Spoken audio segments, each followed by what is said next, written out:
Sir वो दीपाली स्व सहायता समूह चलाते हैं, यहाँ हम फसलों में डालते हैं तो इससे उन्नति भी अच्छी होती है। जब से हमारा समूह बना है, सर शासन ने हमें दिया है, शिवराज सिंह ने हमारे समूह को प्रोत्साहन दिया है। जो खाद है, गोबर का खाद है, अपने घर से ही खाद बना के और खेतों में डाल रहे हैं। सब्जियों में जो बाहर की दवाइयाँ हैं वो खेत में नहीं डालते हैं लोग, इसी से हम लोग अपनी सब्जी उगा रहे हैं। शायद आपने सुना हो, पहले जब घर में चावल पकाए जाते थे तो मोहल्ले के घरों में भी उसकी खुशबू पहुंच जाती थी, लेकिन आज वो खुशबू उन चावलों से गायब है और दर्जनों बीमारियां सिर्फ खाना खाने की वजह से हो रही हैं। इसका कारण है यूरिया और खाद जो फसलों में डलता है। लेकिन छतरपुर की एक महिला समूह ने कुछ ऐसा कर दिखाया है जो इन बीमारियों से तो दूर रखेगा ही, और शायद फसलों की उन खुशबू और नेचुरल स्वाद को भी वापस ला सके जो कई दशकों से गायब हो चला है। हम बात कर रहे हैं जैविक खाद की, जो बनाई जा रही है एक महिला समूह के द्वारा जो छतरपुर में ही रहते हैं। छतरपुर के फूला देवी मंदिर के पास 10 महिलाओं का ये समूह जैविक खाद बना रहा है और खेती के लिए खुद भी उपयोग कर रहा है व बाकी को दूसरों के लिए भी भेज रहा है, जिससे इनकी फसलें तो अच्छी हो ही रही हैं और दूसरे किसानों को बेचकर भी आमदनी मिल रही है।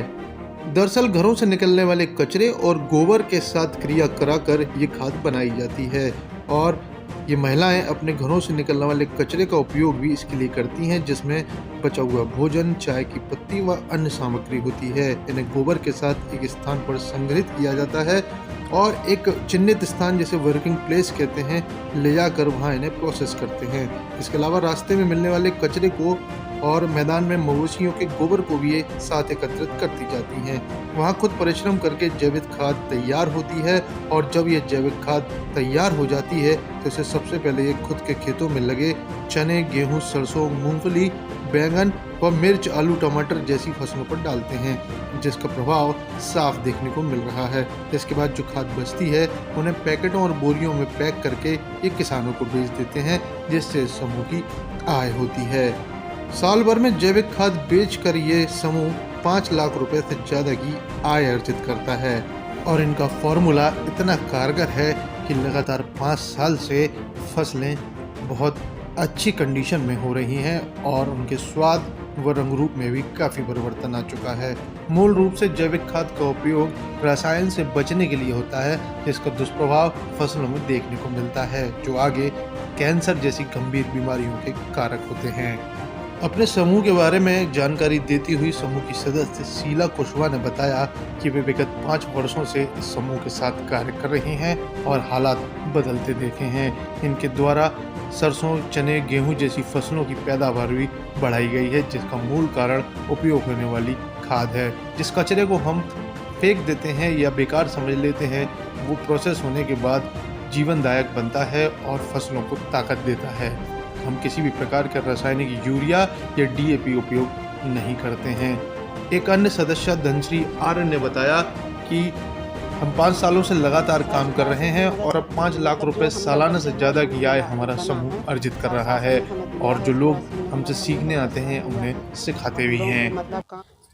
जी बताएं, किस तरीके से आप लोगों ने सरकार से स्व सहायता के लिए मदद मिली? सरकार से हमें मदद तो खूब, मतलब जो हम लोग जब से हमारा समूह बना है, सर शासन ने हमें दिया है, शिवराज सिंह ने हमारे समूह का बहुत साथ दिया है और हम लोगों को मतलब काम के लिए आगे महिलाओं को आगे बढ़ाया है। हम लोग 10 बहनें हैं, 10 बहनें मिलकर अपना काम चालू करा है। तो जो खाद है, गोबर का खाद है, अपने घर से ही खाद बना के और खेतों में डाल रहे हैं। सब्जियों में जो बाहर की दवाइयाँ हैं वो खेत में नहीं डालते हम लोग, इसी से हम लोग अपनी सब्जी उगा रहे हैं।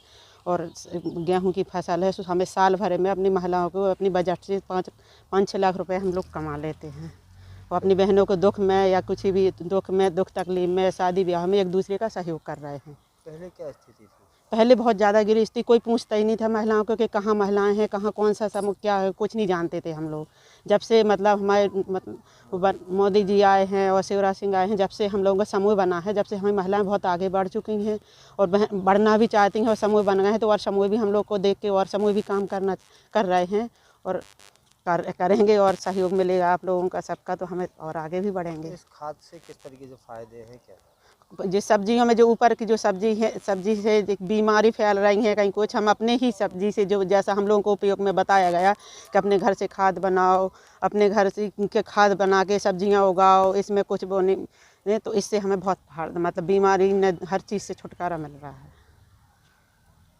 वाह। शीला जी बताओ, आप क्या करती हो, सरकार से किस तरीके से मदद मिली है क्या? हाँ जी सर, वो दीपाली स्व सहायता समूह चलाते हैं और 8-10 साल से खेती का काम भी करते हैं। तो गोबर का खाद बनाते हैं, जैसे चाय या यूँ घर का जो कुछ निकलता है कचरा कूड़ा, तो उससे खाद बनाते हैं और फिर यहाँ फसलों में डालते हैं, तो उससे मतलब अपनी उन्नति भी अच्छी होती है। जो पहले थी स्थिति उससे मतलब अच्छी है जब से ये समूह बनाया, और मेहनत करते हैं, काम करते हैं, तो अच्छे से चल रहा है। और मतलब जो 10 महिलाएं हैं तो वो भी साथ में रहती हैं, काम भी करती हैं साथ में, फसल अच्छी उगाती हैं। क्या क्या लगाया हुआ है आप लोगों ने? और अभी तो जैसे चने, गेहूँ, सरसों और जैसे टमाटर, मतलब सब्जियों में भी लगाते हैं, बैगन भी लगाते हैं, और जैसे मिर्ची, पत्ती भाजी, पालक, जैसे बिना कुछ, रसायन का, और जैसे आलू घुइया भी लगाते हैं, मूंगफली बिना भी लगाते दवाइयों हैं। की फसल। हाँ जी सर, वो इसमें मतलब जैसे गोबर का खाद जी बनाकर डालते हैं तो इसमें कीड़े भी नहीं लगते हैं।